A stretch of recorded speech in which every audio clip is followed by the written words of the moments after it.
Right, so now we will discuss about the neuroblastoma. अब neuroblastoma होता क्या है, let me explain for you. First of all आपको पता है ये जो आपका sympathetic, this is a person, okay, this is a person.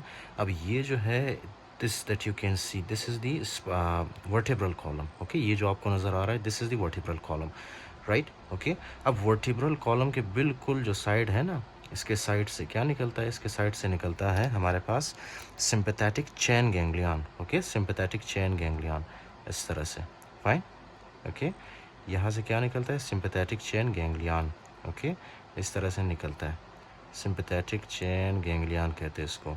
और ये किस चीज़ से बने होते हैं, ये सिंपैथेटिक चेन गैंग्लियन, ये सिंपैथेटिक चेन गैंग्लियन आपके बने होते हैं न्यूरल क्रस्ट सेल्स से, ओके, न्यूरल क्रस्ट सेल्स से।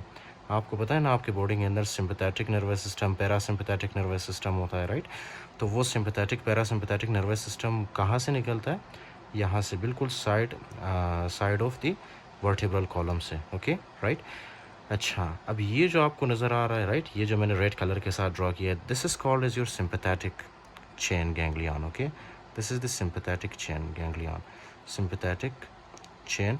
और यहाँ पे जो है, ये जब जहाँ पे कंबाइन होते हैं उसको हम क्या कहते हैं, गैंग्लियन, ओके, राइट। जहाँ पे ये मिलते हैं एक दूसरे के साथ, that is called is the sympathetic chain ganglion. अच्छा, ये गैंग्लियन तो हर जगह होता है, फाइन, ये गैंग्लियन तो हर जगह होता है यहाँ पे इनके साथ। Now you need to understand one thing, कि हमारे पास एक सेल होता है, राइट, उसको हम क्या कहते हैं, neural crest cell, neural crest cell, okay, neural crest cell. इस न्यूरल क्रस्ट सेल का काम क्या है, let me explain for you. First of all, ये जो आपका सिंपैथेटिक चेन गैंग्लियन बनता है ना, ये किस चीज़ से बनता है, न्यूरल क्रस्ट सेल से, ओके। न्यूरल क्रस्ट सेल एक टिपिकल सेल होता है, दैट्स इट, ओके। वो क्या बनाता है, आपका सिंपैथेटिक चेन, इंक्लूडिंग दैट ये न्यूरल क्रस्ट सेल एक तो सिंपैथेटिक चेन बनाता है, और दूसरा ये जो हमारे पास किडनीज़ है ना, किडनीज़ के ऊपर कौन सा ग्लैंड होता है, एड्रिनल ग्लैंड। एड्रिनल ग्लैंड का जो है, इसके दो हिस्से होते हैं, एक को कहते हैं हम लोग adrenal cortex, outer portion is called as adrenal cortex, okay, and the inner portion is called as the adrenal medulla, okay, adrenal medulla, adrenal medulla. अच्छा, एक तो ये neural crest cell sympathetic chain ganglion को बनाते हैं, okay, sympathetic chain को मतलब। दूसरा ये जो न्यूरल क्रस्ट सेल है, ये क्या बनाते हैं, एड्रिनल मेडुला को, फाइन, एड्रिनल मेडुला को बनाते हैं। लेकिन कभी कभी क्या होता है कि म्यूटेशन होता है, NMYC उनको जीन, मतलब उसमें जो है म्यूटेशन होता है, राइट। जब जीन्स में म्यूटेशन होता है ना, तो ये जो आपके पास है, फॉर एग्जांपल एड्रिनल मेडुला, या तो फिर फॉर एग्जांपल है सिंपैथेटिक चेन गैंग्लियन, राइट। ये जो सिंपैथेटिक चेन है, क्या होता है, यहाँ पे ट्यूमर्स बनते हैं, ओके, म्यूटेशन की वजह से यहाँ पे क्या बनते हैं, ट्यूमर्स बनते हैं। Now I will explain for you कि जब ट्यूमर्स बनते हैं तो उसके कॉम्प्लिकेशंस में आपको क्या देखने को मिलता है। फॉर एग्जांपल, ये जो सिंपैथेटिक चेन है, ये कहाँ पे प्रेजेंट है, ये हमारे नेक में प्रेजेंट है, राइट। तो क्या है कि ये जो सिंपैथेटिक चेन है, कभी कभी यहाँ पे जो है म्यूटेशन होता है, और म्यूटेशन होने की वजह से यहाँ पे एक ट्यूमर बन जाता है। ट्यूमर का तो पता है ना आपको, ट्यूमर क्या करता है, एक मैस की तरह होता है, राइट, मैस की तरह होता है। और मैस होने की वजह से वो क्या करता है, उसके सराउंडिंग में जो स्ट्रक्चर्स होते हैं ना, उन सराउंडिंग वाले स्ट्रक्चर्स को वो क्या करता है, कंप्रेस करना स्टार्ट करता है, राइट। तो अब जाहिर सी बात है, आपका जो ये नेक है, नेक के अंदर क्या होता है, ट्रैकिया, ओके, ट्रैकिया होता है। उसके अलावा यहाँ से कुछ न्यूरॉन्स पास कर रहे होते हैं, ओके, फाइन, न्यूरॉन्स पास कर रहे होते हैं। तो जैसे ये सराउंडिंग स्ट्रक्चर्स पे जब ये प्रेशर अप्लाई करेगा, राइट, तो उसके नतीजे में आपको कुछ कॉम्प्लिकेशंस देखने को मिलेगी। जैसे कि फॉर एग्जांपल हमारे पास है Horner syndrome, right, Horner's syndrome, okay, Horner syndrome. I will teach you in detail in the neuroanatomy, okay, about the Horner syndrome. लेकिन for now you just have to remember one thing, कि इसमें क्या होता है, Horner syndrome में जो है, इसको आपने मैप के थ्रू याद रखना है, okay, MAP, मैप, राइट। अब map, M stands for the meiosis, okay, meiosis, right. उसके बाद है A stands for the anhydrosis, okay, anhydrosis।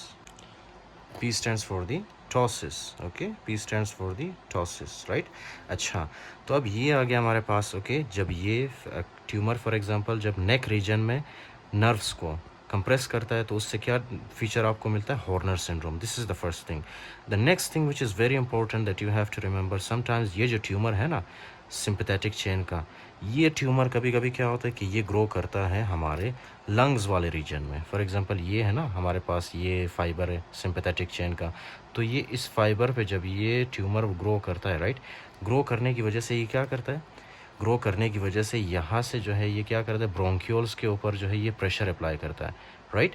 Can you see, ये जो मैंने पेंसिल के साथ ड्रॉ किया है, अब ये क्या करेगा, प्रेशर अप्लाई करेगा ब्रोंक्यूल्स के ऊपर। ब्रोंक्यूल्स नॉर्मली क्या करते हैं, बाहर से ऑक्सीजन को लाता है लंग्स के अंदर, ओके, ऑक्सीजन को, फिर लंग्स के अंदर से कार्बन डाइऑक्साइड को बाहर की तरफ लेके जाता है। लेकिन जब यहाँ पे इसका रास्ता बंद होगा ना ट्यूमर की वजह से, तो ये पेशेंट के लंग्स में सही से ऑक्सीजन नहीं जा पाएगा, जिसकी वजह से पेशेंट को सांस लेने में प्रॉब्लम होगी, और उसको हम क्या कहते हैं, dyspnoea, difficulty in breathing, okay, right. अच्छा, इंक्लूडिंग दैट ये जो ट्यूमर है ये कभी कभी कहाँ पे ग्रो करता है, this tumour can also grow in the abdominal region, okay, abdominal region पे ये कभी कभी इस तरह से ग्रो कर सकता है, फाइन। ये सारा जो ट्यूमर है कहाँ पे ग्रो कर रहा है, सिंपैथेटिक चेन जो होता है ना आपके पास, वहाँ पे ग्रो करता है, राइट, सिंपैथेटिक चेन से ये निकलता है। अच्छा, now you can see clearly कि ये जब एब्डोमिनल वाले रीजन में ग्रो करता है, right, that will lead to abdominal distension, right. आप जब पेशेंट का जब एब्डोमिन आप पल्पेट करते हो, राइट, वहाँ पे आपको क्या मिलेगा, एब्डोमिनल डिस्टेंशन मिलेगा आपको, इंक्लूडिंग दैट एब्डोमिनल डिस्टेंशन, या तो फिर एब्डोमिनल मैस आप फील करोगे। This is very obvious, okay, जब आप पल्पेशन करोगे तो आपको क्लियरली ये पता चल जाएगा, ओके। इंक्लूडिंग दैट ये जो ट्यूमर है या तो आपके एब्डोमेन में ग्रो कर सकता है, या तो फिर समटाइम्स ये जो है बिल्कुल यूरिनरी ब्लैडर के पास भी ग्रो कर सकता है, ओके। इस तरह से यूरिनरी ब्लैडर के पास जब ग्रो करता है, ऑब्वियसली ये क्या करेगा, यूरिनरी ब्लैडर और इंटेस्टिन को ये कंप्रेस करेगा। तो जाहिर सी बात है, जब यूरिनरी ब्लैडर और हमारे पास जो इंटेस्टिन है वो कंप्रेस होंगे तो क्या फीचर्स आपको मिलेगी, bowel, okay, bowel and bladder, bowel and bladder dysfunction आपको मिलेगा, right, bowel and bladder dysfunction आपको मिलेगा, फाइन।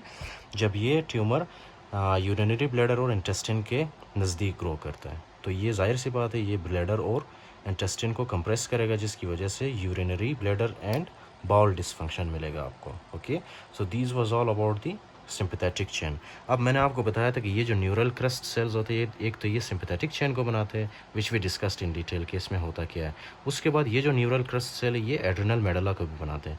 अच्छा, जब एड्रेनल मेडुला के अंदर फॉर एग्जांपल ट्यूमर होगा, so that will obviously lead to the formation of the catecholamines, क्योंकि ये जो एड्रेनल मेडुला है इसका फंक्शन क्या है, ये प्रोड्यूस करता है कैटेकोलामिन्स, ओके, कैटेकोलामिन्स। कैटेकोलामिन्स का आपको पता है क्या क्या है हमारे पास, एक है हमारे पास डोपामिन, ओके, दूसरा है हमारे पास एपिनेफ्रिन, और तीसरा है हमारे पास norepinephrine, okay, norepinephrine. लेकिन क्या है कि ये जो कैटेकोलामिन्स होते हैं ना, इसमें जो है एपिनेफ्रिन की कॉन्सेंट्रेशन कम होती है, ओके, राइट।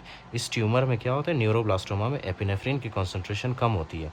इसी वजह से ये जो बच्चे होते हैं ना, ये मोस्टली ये जो न्यूरोब्लास्टोमा होता है किस में होता है, ये less than 4 years of age वाले पेशेंट्स में, ओके, लेस देन 4 ईयर्स में। अच्छा, तो ये जो एपिनेफ्रिन इनके बॉडी के अंदर क्या होता है, न्यूरोब्लास्टोमा में एपिनेफ्रिन की सिक्रीशन कम होती है, बाकी डोपामिन और नॉर एपिनेफ्रिन ज़्यादा होता है, राइट। अब जब एपिनेफ्रिन की सिक्रीशन कम होगी तो एपिनेफ्रिन नॉर्मली क्या करता है, एपिनेफ्रिन जो है ना हमारे ब्लड प्रेशर को ये इंक्रीज़ करता है, राइट। कैसे करता है, क्योंकि ये जो एपिनेफ्रिन है ये ब्लड वेसल्स के ऊपर जो अल्फ़ा 1 एड्रेनर्जिक रिसेप्टर्स होते हैं ना, उनके साथ जाके बाइंड करता है और ब्लड प्रेशर को इंक्रीज़ करता है। तब न्यूरोब्लास्टोमा में मैंने आपको बताया कि एपिनेफ्रिन की सिक्रीशन या एपिनेफ्रिन की सिक्रीशन कम होती है, तो जाहिर सी बात है जब एपिनेफ्रिन की सिक्रीशन कम होगी तो ब्लड प्रेशर इंक्रीज़ नहीं होगा बच्चों में, ओके, राइट। सो उसको हम क्या कहेंगे, इस कंडीशन को हम कहते हैं नॉर्मोटेंसिव, ओके, नॉर्मोटेंसिव, यानी कि इसकी वजह से ब्लड प्रेशर नहीं बढ़ता, नॉर्मोटेंसिव, ओके। तो ये होता है आपके पास क्या कहते हैं इसको, न्यूरोब्लास्टोमा। अच्छा, एक तो ये एड्रेनल मेडुला क्या करता है, कैटेकोलामिन्स रिलीज़ करता है। उसके बाद ये जो कैटेकोलामिन्स इनकी जब ब्रेकडाउन होती है ना, ये किस चीज़ में इनकी ब्रेकडाउन होती है, दो चीज़ों में, ओके। एक है हमारे पास होमोवेनिलिक एसिड, ओके, होमोवेनिलिक एसिड ये है एक मेटाबोलाइट ऑफ कैटेकोलामिन्स। जब ये मतलब ये जब टूट जाता है हमारे बॉडी के अंदर तो दे विल रिलीज़ होमोवेनिलिक एसिड, जिस तरह वेनिला बोलते हैं ना, उसी तरह होमोवेनिलिक एसिड, राइट। अच्छा, एंड उसके अलावा एक और भी कंपाउंड होता है जिसको हम क्या कहते हैं, वेलिनाइल मेंडेलिक एसिड, ओके, वेलिनाइल मेंडेलिक एसिड। तो पेशेंट के यूरिन में जो है, जब आप यूरिन चेकअप करते हो ना पेशेंट का, तो उसमें क्या मिलता है आपको, एक तो HVA आपको ज़्यादा मिलता है, दूसरा VMA आपको ज़्यादा मिलता है, right. So this will help us in the diagnosis of the neuroblastoma, right. Okay अब ये जो न्यूरोब्लास्टोमा है ये किस में होता है, less than 4 years of age. अगर यही न्यूरोब्लास्टोमा फॉर एग्जांपल ये कैटेकोलोमीन्स एड्रेनल मेडुला का ट्यूमर अगर ये बड़ों में हो जाए तो उसको हम क्या कहते हैं, phaeochromocytoma. I will discuss that in the upcoming lectures. Okay so this is what neuroblastoma will obviously present with, okay, patients of neuroblastoma will present with these features। अच्छा मोस्टली जो होता है वो कहाँ पे होता है, ये न्यूरोब्लास्टोमा एड्रेनल मेडुला में, ओके लेकिन ये न्यूरोब्लास्टोमा यहाँ पे भी हो सकता है सिंपैथेटिक चेन गैंग्लियन में, जैसे कि एब्डोमेन के अंदर, जैसे कि यूरिनरी ब्लैडर एंड बाउल के पास, उसके अलावा ये लंग्स के पास हो सकता है, उसके अलावा ये नेक रीजन में हो सकता है। तो जहाँ पे भी फॉर एग्जांपल ये न्यूरोब्लास्टोमा होगा ना, अगर नेक के अंदर होगा तो नेक के फीचर्स आपको नज़र आएंगे, अगर फॉर एग्जांपल चेस्ट में होगा तो आपको चेस्ट के फीचर्स आएंगे, अगर एब्डोमेन में होगा तो आपको एब्डोमिनल डिस्टेंशन या एब्डोमिनल मास फील होगा, राइट। अगर ये यूरिनरी ब्लैडर के पास होगा तो बाउल एंड ब्लैडर डिस्फंक्शन होगा, अगर एड्रेनल मेडुला में होगा तो obviously you will find HVA and VMA in the urine of the patient, right? So this is neuroblastoma।